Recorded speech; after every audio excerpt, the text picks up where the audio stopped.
এখানে যারা ভিজিটর্স আছে এবং স্থানীয় মালয়েশিয়ান কি ওরা বিদেশ অন্যান্য দেশ থেকে এসছে সেটাও জানি না।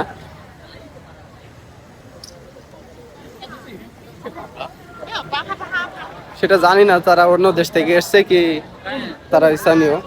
তারা আইফোন নিয়ে আইফোন নিয়ে তারা সবকিছু রেডি করে রাখছে যে তারা ভিডিও করে দেবে কিংবা ফটো তুলে দেবে, এই জন্য তারা কল করছে। এই যে ওইদিকে দেখেন তাদের অবস্থা সেম লাইক কক্সবাজারের মতো। কক্সবাজারে এই যে ক্যামেরাম্যানরা যেগুলো থাকে না, যে ভাই ফটো তুলবেন 5 টাকা, ফটো তুলবেন 5 টাকা, এরা ভাই ফটো তুলে দেবে একটা ফটোর জন্য 10 রিঙ্গিত 10 রিঙ্গিত করে নেবে, অলমোস্ট 2000 টাকা। জানি না কয় টাকা, আমি কনভার্ট করে কারেন্সি কনভার্ট করে দেখেন, পার ফটোতে তারা 10 রিঙ্গিত করে নেবে। কক্সবাজারে তা তো কমই নাই, 5-10টা ফটো তুললে হয়তো $500 নেয়।